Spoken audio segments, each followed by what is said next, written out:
40년 전 국민소득이 비슷했던 두 나라인 한국과 케냐. 하지만 현재 정반대의 길을 걷고 있다. 무역 규모 세계 9위의 경제대국인 한국.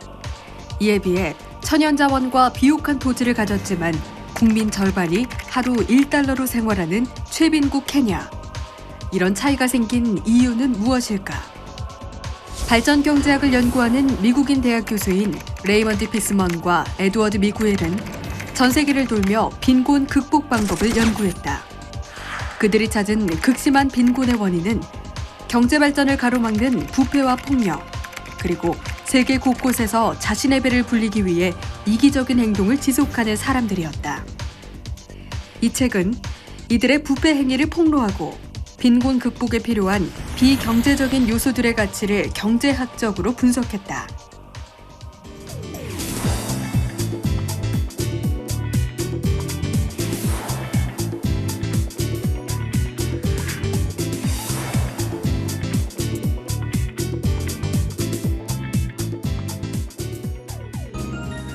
안녕하세요. 10분 만에 보는 책입니다. 먼저 오늘 소개해드릴 책의 제목이기도 한 이코노믹 갱스터란 용어에 대해 설명을 드려야 할 것 같은데요.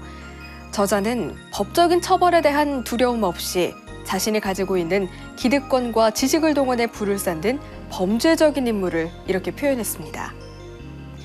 아프리카와 아시아의 많은 국가들이 대규모 대외 원조를 받고 있지만 여전히 가난한 이유는 무엇일까요? 저자는 그 해답을 권력을 장악하고 원조금을 빼돌리는 이코노믹 갱스터들의 활동에서 찾았습니다. 우리는 먼저 이 이코노믹 갱스터들의 부패를 구체적인 수치를 통해 확인해 볼 필요가 있습니다.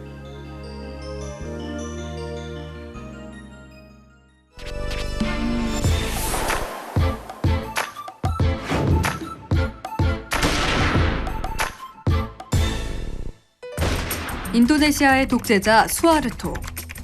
30년 장기 집권을 하는 동안 인도네시아 경제는 수하르토 가족들의 부정부패로 얼룩졌다. 독재자의 인맥은 대체 어느 정도의 금전적인 가치를 지닌 것일까? 이 질문에 대한 답은 1996년 주가 변동을 통해 확인할 수 있다. 수하르토가 건강검진을 위해 독일 방문을 발표한 7월 4일. 자카르타의 종합주가 지수는 2.3% 하락했다. 전문가의 추정에 따르면 정치적인 인맥은 기업 주가의 25%를 좌지우지할 정도였다. 영국의 경우도 정경유착이 존재한다. 하지만 저자는 영국에서는 인맥이 주가에 직접적인 영향을 끼치진 않는다고 말한다. 일례로 롤스로이스사의 회장인 존 무어경이 상원 의원으로 임명됐을 때 회사 주가는 별다른 움직임을 보이지 않았다. 두 나라의 차이는 무엇 때문일까? 영국에는 이코노믹 갱스터의 활동을 억제시키는 역할을 하는 언론과 효율적인 사법제도, 그리고 개인의 양심이 있다. 우리나라 역시 부정부패를 막기 위해 정부기관과 언론, 시민사회단체들이 경제계와 정치계의 움직임을 주시하고 있습니다. 이번에는 이코노믹 갱스터들의 또 다른 불법 행위인 밀수에 대해서 살펴볼까요? 무역 자료를 통해 데이터를 분석했더니 홍콩에서 중국으로 갔던 닭고기는 그 수가 많았지만 실제로 중국에 도착한 닭고기는 그 수치가 작았습니다. 이 말은 중간에서 누군가가 닭고기를 사라지게 했다는 건데요. 어떻게 이런 일이 벌어진 걸까요?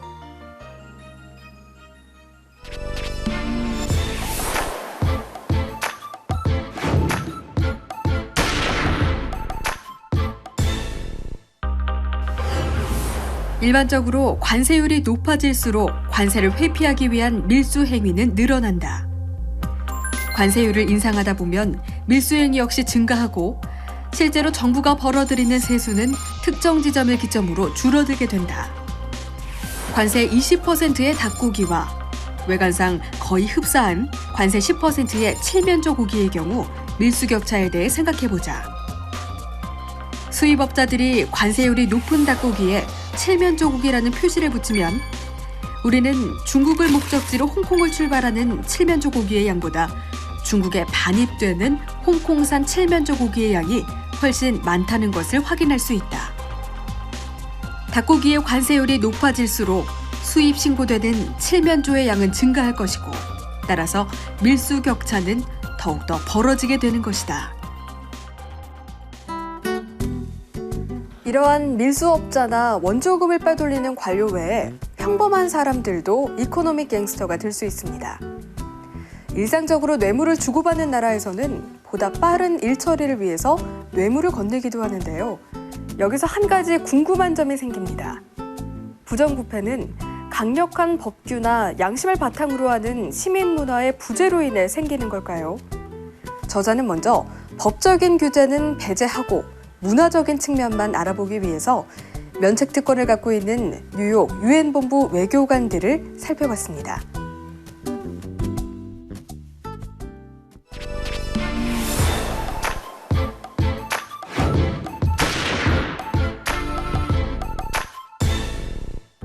뉴욕 유엔 본부.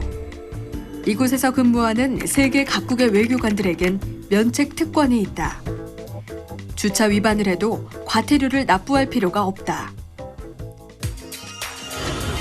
하지만 외교관들 상당수가 주차 위반을 하지 않기 위해 노력하고 또 과태료를 성실히 납부한다.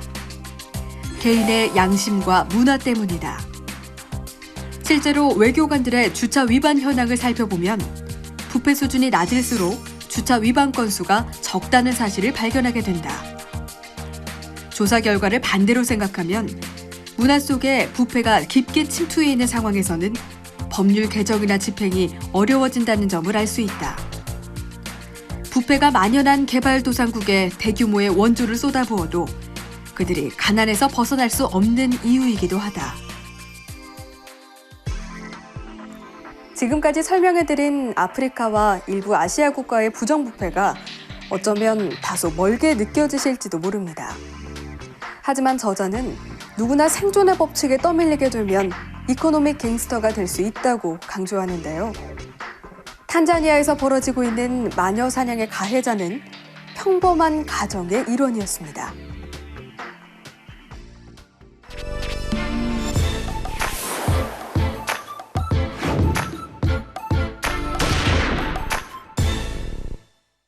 세일럼의 마녀 재판이 벌어진 뒤 여러 세기가 흘렀지만 지금도 여전히 세계 곳곳에서는 마녀 사냥이 계속되고 있다. 탄자니아 미투 지역의 경우 발표된 살해 사건의 절반이 마녀 사냥의 희생자였는데, 경제학적 통계로 살펴보면 기상 악화와 흉작의 긴밀한 연관을 보인다. 가뭄이나 홍수가 덮친 해에는 7년에 한 번꼴로 마녀 사례가 2배로 급증한다. 마녀 사냥을 막기 위해서 저자가 제시한 방법은 간단하다. 강수량이 적을 경우에 주민들의 생존을 보전하기 위해 가난한 농촌 가정에 지원금을 제공하자는 것이다. 실제적으로 피해자의 대부분이 가난한 가정 출신의 늙은 여성이란 점을 놓고 봤을 때 마녀 사냥은 생존을 위한 경제적인 계산에서 비롯됐다는 것을 확인할 수 있다.